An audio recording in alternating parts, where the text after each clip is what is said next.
Κλασική περίπτωση δαιμονισμένου Counter Strike.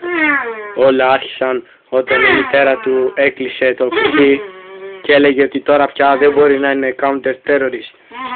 Λέει ότι δεν μιλάει σε κανέναν που βάζει κωδικό για μικρό στόχο για να κάνει headshot και σε καμπέριδες.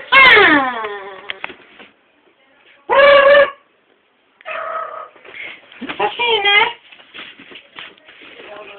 Καλησπέρα κύριε ο Πάτερ είμαι, ήρθα για να εξορκίσω το γαμμένο, συγγνώμη το παιδί δεν πρέπει να γούστα. Πάτερ, όλα άρχισε να ήταν όντας μου το αμόλικο και το παιδί μου του κλείσα το PC και μου έλεγε ότι θα γίνει GM στο line στο τηλέφωνο του Counter Strike. Σίγουρα εδώ υπάρχει περίπτωση δαιμονισμένη από Counter Strike κυρίες και κύριοι. Θα γίνει καλά από αυτό. Θα προσπαθήσω κύριε Αδάρα, δεν μπορώ να κάνω για το μόνο. Άντε τώρα πάμε στην κοινωνικά μας. Συγγνώμη κύριε Αδάρα, στο υγείο σας εννοούσα. Θέλω να μου καταφέρεις και τον εξηγήσεις. Θα το πνίξουμε το κουνέλι. Ωραία τότε, μάλιστα. Από ονειρούλη, όλοι ξέρουν ότι η κυρία Δώρα κάνει το καλύτερο στη φάζο.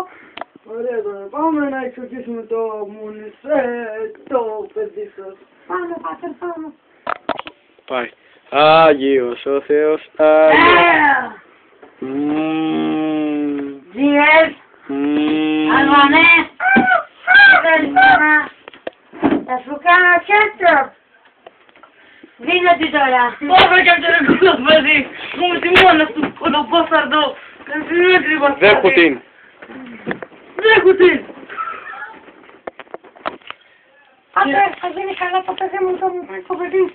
Κύριε Αδώρα είναι πολύ κάμενος. Πρέπει να δούμε τώρα τι λέει η βίβλος σε αυτήν την περίπτωση. Α, καμένε, όλη μέρα στο Flipper και στο... Να, Και στο σαλάμι πίσω.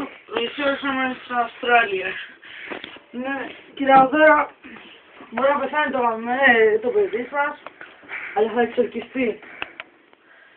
Πρέπει να το ανοίξουμε πηγώντας ένα πισί. Ας το ανοίξουμε να πάει στο διάολο. Θα φασέτε το καμένα, δύο, Αλβανέ. Τι θέλεις κάμερα, καμένα αυτό το θέλεις.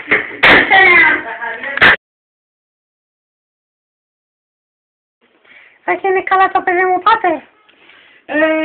Είναι καμένος κύριε Αδώρα, δεν μπορούμε να κάνουμε τίποτα.